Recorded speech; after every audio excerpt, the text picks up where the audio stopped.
Di tengah pandemi saat ini, berbagai aspek sektor pemerintahan juga terkena dampaknya. Maka dari itu, kami, Dinas Kebudayaan dan Pariwisata Kota Tangerang, melakukan pembibitan mandiri guna memenuhi kebutuhan tanaman di ruang terbuka hijau Kota Tangerang. Dengan menggunakan seluruh kemampuan dan sumber daya yang ada, kami tertantang untuk selalu berinovasi demi menunjang kegiatan pembibitan mandiri. Membuat pupuk kompos daun 1 hari panen, pupuk organik dari kotoran hewan kelinci dan unggas, hingga pupuk cair dari air cucian beras. Selain menghemat biaya, usaha membuat pupuk ini dapat mengurangi volume timbunan sampah yang ada di Kota Tangerang.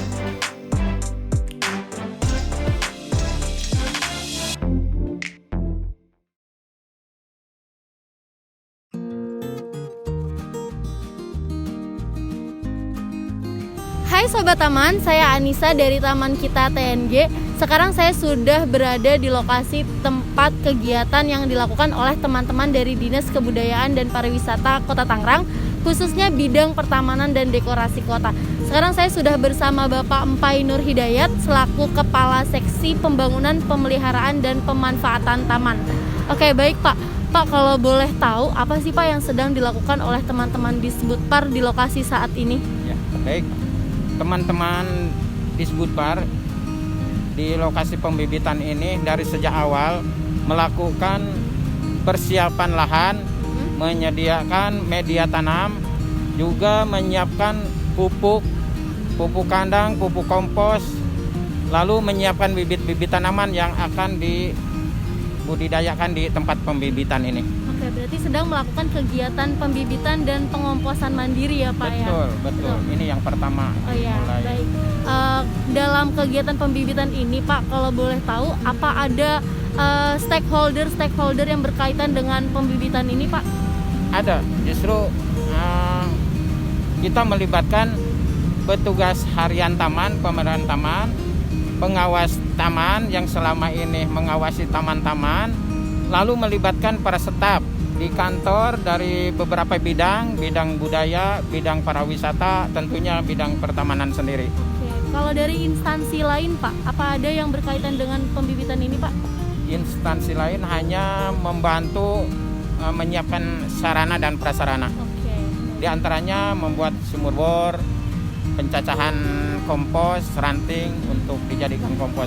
Berarti hanya menyiapkan sarana dan prasarananya saja ya Pak ya? Yang terlibat dari OPD lain. Ya. Kalau hasil dari kegiatan pembibitan dan pengomposan ini Pak, nantinya akan digunakan untuk apa ya Pak?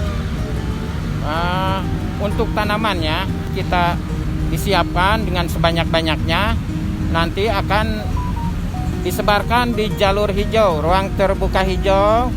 Kita bahu-bahu jalan, jangan sampai ada yang kosong, tidak ada tanaman semak, tanaman perdu, baik tanaman pelindung.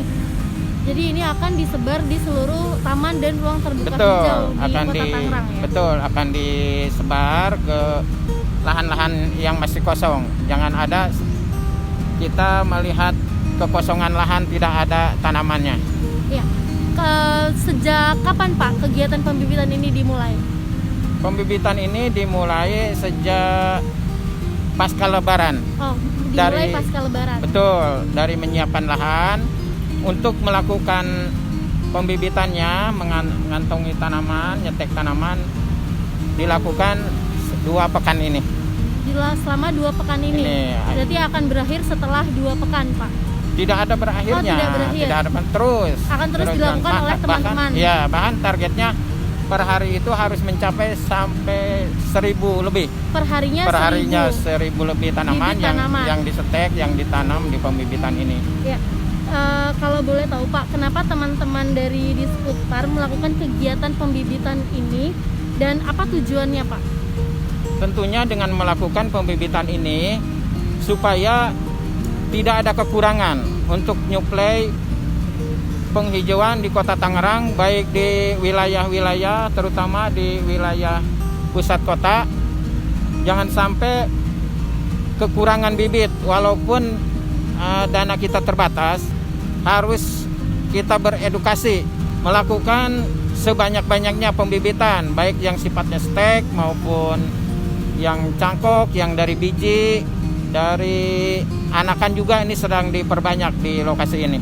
Oke, baik. Berarti salah satu kegiatan pembibitan ini merupakan kegiatan inovasi ya Pak ya dari teman-teman bidang pertamanan. Betul, sangat inovasi. Yang tadinya saya pikir pemelihara taman itu hanya mangkas dibuang, terus penjarangan tanaman lalu dibuang. Nah sekarang tidak ada yang terbuang. Semua terpakai ya Pak? Iya, baik yang sifatnya pengurangan terlalu padat, terus bekas pangkasan, ada soka, ada bugenvil, ada pohon lain-lainnya. Semuanya sekarang dimanfaatkan. Nah Pak, kalau dari Bapak sendiri ada tips atau pesan-pesan untuk teman-teman di rumah sekiranya ada yang mau memulai kegiatan pembibitan mandiri seperti teman-teman di sini? Ya, baik. Saya mengedukasi masyarakat luas Kota Tangerang khususnya yang ada di rumah. Saya menghimbau untuk tidak menyia-nyiakan waktu, tidak membuang-buang sarana dan prasarana yang di sekitar kita ada.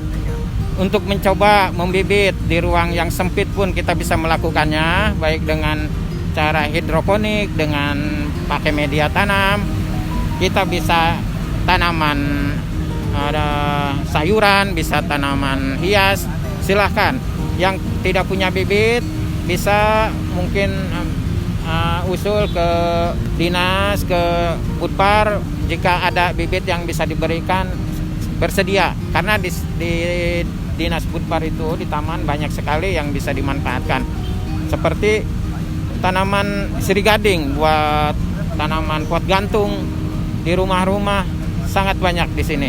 Sekarang masyarakat biasakan membibit tanaman, sekecil apapun pasti ada manfaatnya. Demikian. Ya, itu saja hasil wawancara saya bersama Bapak Empai Nur Hidayat. Sekian, terima kasih ya Pak. Iya, sama-sama. Ya, sekarang saya sudah bersama Kak Via, staf dari bidang pertamanan dan dekorasi kota. Oke Kak Via, kalau boleh tahu apa sih Kak yang sedang dilakukan teman-teman di lokasi saat ini? Yang sedang dilakukan saat ini yaitu melakukan pengomposan mandiri oleh teman-teman Dinas Kebudayaan dan Pariwisata Kota Tangerang, khususnya bidang pertamanan dan dekorasi kota. Oke, berarti sedang melakukan pengomposan mandiri ya Kak? Iya, betul. Ya, kalau boleh tahu dilakukannya pengomposan mandiri ini bertujuan untuk apa ya Kak Via? Tujuan pengomposan mandiri ini untuk meminimalisir pembuangan sampah ke TPA, memenuhi kebutuhan pembibitan, RTH maupun taman tematik di Kota Tangerang. Oke, berarti sampah-sampah yang ada di Kota Tangerang, sampah organik ya Kak yang dilakukan untuk pengomposan ini? Iya, seperti sampah daun, sampah jerami maupun sampah batang-batang pohon. Bahan-bahan yang digunakan untuk melakukan pengomposan mandiri ini apa aja ya? Di sini kita ada dua metode. Yang pertama pakai MSG atau Maulana Seigrin 3. Yang kedua yaitu M4 atau efektif mikroorganisme 4. Oke. Dari kedua metode tersebut yang lebih efektif metode yang mana Kak? Menurut saya ini memakai Maulana Seigrin ya. Oh, lebih efektif ini? Iya, karena di sini ini proses pengomposannya sampai 1-2 hari jadi. Oke. Kalau metode yang sebelumnya, Kalau yang M4? Kalau M4 ini kurang lebih 3 bulan. Oh, itu 3 bulan Iya. waktunya dalam pembuatan pengomposan. Iya, kalau M4 ini pertama kita proses pencacahan terlebih dahulu, kemudian kita tersedia lubang dengan ukuran panjang, lebar, dan tingginya sekitar 1 meter. Kemudian proses pencacahan tersebut dibuang ke dalam lubang tersebut, kemudian diberi E4 setiap seminggu sekali. Oke, kalau yang Maulana Seigrin? Kalau Maulana Seigrin, proses pencacahan terlebih dahulu sampahnya, kemudian kita hamparkan dengan sinar matahari dan endapkan air kapur pertanian, Oke. dilarutkan dalam suplemen dan aktivator ini. Dan setiap 1 jam sekali kita proses pembalikan maupun penyiraman. Oh, oke. Gitu. Suhu cuaca itu mempengaruhi nggak sih Kak dalam pembuatan pengomposan ini? Iya, benar. Perlu yang panas banget? Iya, Matahari perlu. terik banget ya? Iya, benar. Soalnya dia mengandalkan sinar matahari. Oke. Nah, satu lagi nih Kak Via, buat sobat taman di rumah yang mau melakukan pengomposan mandiri ini, ada nggak sih Kak tipsnya? Ada. Buat sobat taman di rumah bisa memanfaatkan air cucian beras dengan campuran 1 liter air cucian beras dicampurkan dengan 1 tutup botol E4, kemudian dicampurkan lagi 1 tutup botol gula aren atau gula merah atau gula putih, fermentasikan selama 7 hari. Setelah difermentasikan selama 7 hari, kalian bisa mengaplikasikan pada tanaman yang ingin diberi pupuk cair. Nah, itu aja video wawancara kita hari ini, Sobat Taman. Semoga teman-teman di rumah bisa ikut mempraktekkan apa yang sudah tadi diberi tipsnya oleh Pampai dan Kavia. Semoga bermanfaat teman-teman. Selamat mencoba. Nah, jangan lupa like video ini dan share ke teman-teman kalian. Dan juga jangan lupa subscribe channel Taman Kita TNG. Tungguin video selanjutnya dari Taman Kita TNG. See ya!